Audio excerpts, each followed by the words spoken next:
My 27 male, sister 24 female, married last Saturday. It was a nightmare. She and my mom spent nearly the entire year in the lead up to the event talking about it. This wouldn't have bothered me if it was excitement fueling all those conversations, but instead it was stress. I've never seen the appeal of a big wedding, but watching this play out has solidified my point of view. My husband and I got married in a small ceremony in front of only close family and friends, maybe 25 people there at the most. Hosted a slightly bigger reception with others we wanted to celebrate alongside, and called it a day. There was no anxiety about planning, no looming dread that this perfect day we had built up in our heads might not go 100% as planned. Just us celebrating our love with people we love. My sister's wedding was the antithesis of that. It was over the top. The guest list was already massive, and then she allowed children there on top of that. If you can imagine 200 plus people plus kids running around what is supposed to be a peaceful event and not get anxious, I envy you. I already knew the whole thing was going to go terribly, as much as I hate to say it. You can't welcome that level of mayhem while also having your itinerary planned down to the minute. There was nothing intimate or personal. It seemed she was inviting friends she hadn't spoken to in years to fill out more seats. The whole thing was ostentatious, and I have no idea who she was trying to impress. The rest of our siblings and I are all in similar financial situations. Just because you have the money to pay for something doesn't mean you should. My husband and I were ready to head home right after the ceremony, but we played nice and stuck around. At one point, over the course of the night, she ended up in tears, unsurprisingly. I got roped into trying to comfort her and asked my sister if all the planning, stress, and money dropped on this event was worth the outcome. My mom told me my attitude the entire day had been terrible. My husband and I's comments were distasteful, and the question I had asked was awful and rude. I haven't spoken to either her or my sister since. Am I the idiot? OP, was making your sister feel bad on her wedding day in order to get a dig in and make yourself feel superior worth it? Did it make up for not being the center of attention for a year? You are the idiot.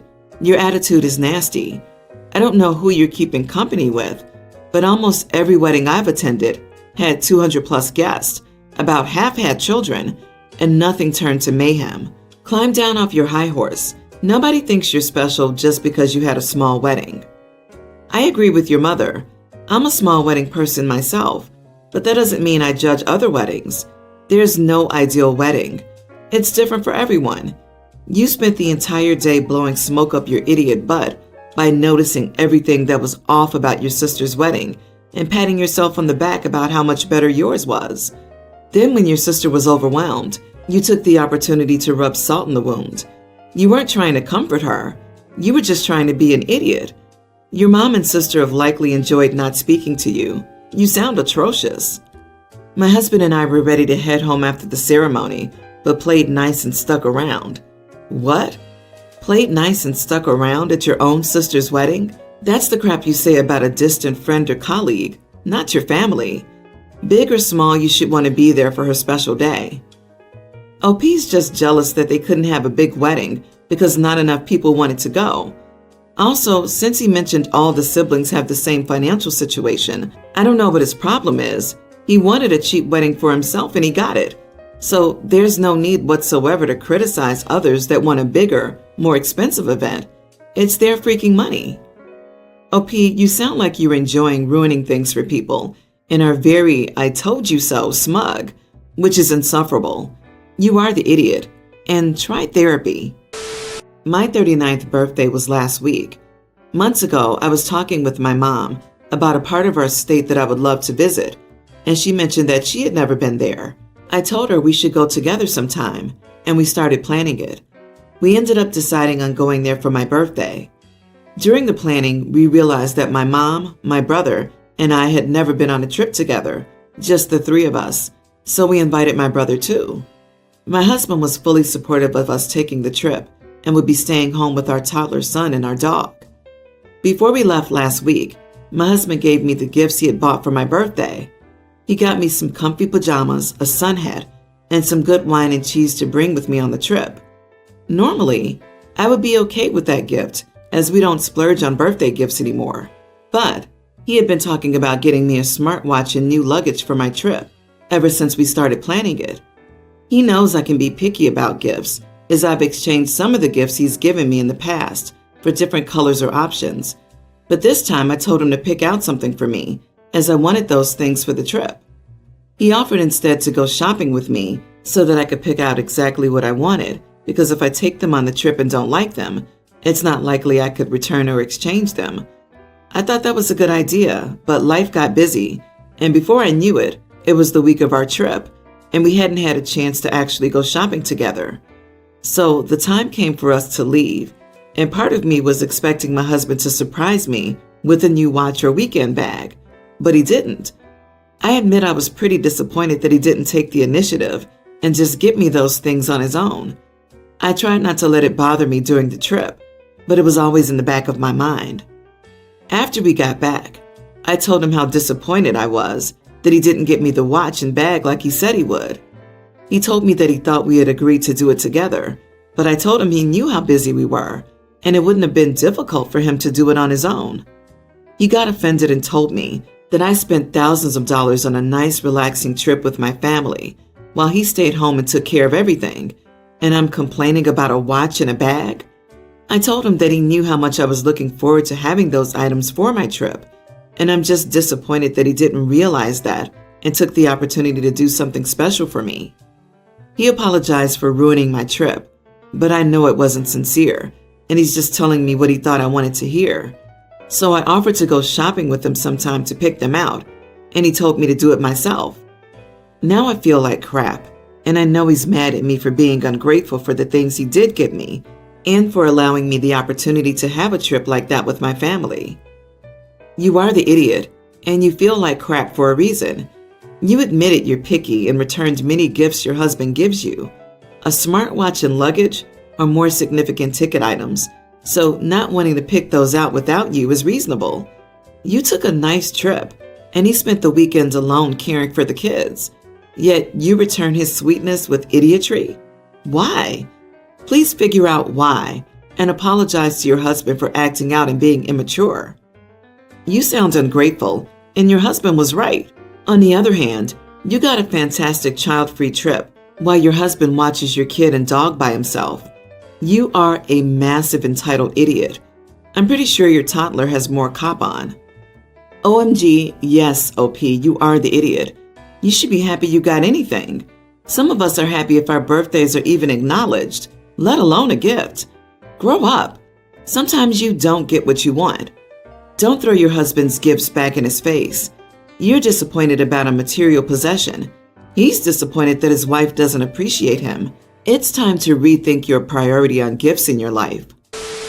I, 31 female, am part of a friend group that meets for dinner about twice a month. There are 6 to 8 of us that go together, depending on schedules, and we take turns picking restaurants we want to try. And for the most part, we seem to have similar taste. Last year, one of my friends, Jen, asked if we could include a friend, Kate, who had just moved to our city. Jen knew Kate from college, and since Kate was new in town, Jen thought this would be a nice way for her to develop social connections without too much hassle or pressure. Turns out Kate is really nice and funny, and is now good friends with all of us. However, Kate has a pretty serious seafood allergy, like not just shellfish or just fish, all seafood. She's not deathly allergic, more like breakout in hives type allergic. This hasn't been an issue since we live in the Midwest, and there are a few seafood specialty restaurants near us. We tried a few before Kate moved here, but none of them were worth risking Kate's allergy to return to. That was until a new sushi restaurant opened up about 4 months ago. My husband and I went, and it was amazing. We then went on a double date with another friend and her husband, and they loved it too. So when it was my turn to pick the next restaurant, I suggested we go to this sushi place. A few other women said they've wanted to try that place too. But then Jen spoke up, reminded us of Kate's food allergy, and asked if I could pick a different restaurant. Unfortunately, the sushi place doesn't sell much of anything that isn't seafood. Yes, they have some dumplings and edamame type stuff for appetizers, but that's pretty much it. Not exactly a full meal, but I did the nice friend thing and picked a different restaurant we could all eat at. The next week, though, I asked the other girls who wanted to try the sushi place if they wanted to go with me, and they accepted. It wasn't part of our normal scheduled dinners, just a few of us, but word got around that a smaller group of us had gone to the sushi place and didn't include everyone. Jen, Kate, and another friend were upset that the rest of us had gone somewhere without them. They felt that we were purposely excluding people. But to me, this isn't middle school. We are allowed to do things as friends outside of the full group. And since Kate has a food allergy, it makes sense that she doesn't attend a meal like this. We still have our normal scheduled dinners. This time a smaller group went to a restaurant that another friend could not eat at. Like, if I wanted to exclude Kate, I could have just stood firm on eating at the sushi place to begin with. But I didn't. But Jen and Kate think I crossed the line by going behind their backs to eat with just a few of us, and that I'm trying to create division in our group. So now people are taking sides and pointing fingers, and it's a whole mess. Not the idiot. You picked a different place for her with the whole group. You just decided to go to that restaurant with the interested group of friends later. They can't expect you never to eat seafood just because one person in the group can't. Jen comes off more like Kate's mother than her friend. When multiple people expressed interest in the seafood restaurant, Jen should have backed off. Kate is a grown woman. She can decide for herself if she wants to go to the restaurant and eat a few seafood-free appetizers or sit this one restaurant out. No, I think it was nice of Jen to advocate for Kate in this little way. Kate's new to the city, and Jen invited her to join their dinner group as a way to make friends. Everyone likes Kate, and Jen reminded them of Kate's allergy, so Kate didn't have to feel as if she was creating an imposition on people she doesn't know very well. Seems like decent, socially aware behavior all around. She was introduced to this friend group last year, and it's ridiculous to be angry and cause so much drama because some of the group decided they wanted sushi and went to get it. Geez. OP, you nailed it when you said that this isn't middle school and you're allowed to do things outside of the group. I was in labor for 26 hours and was in a lot of pain as I didn't take an epidural.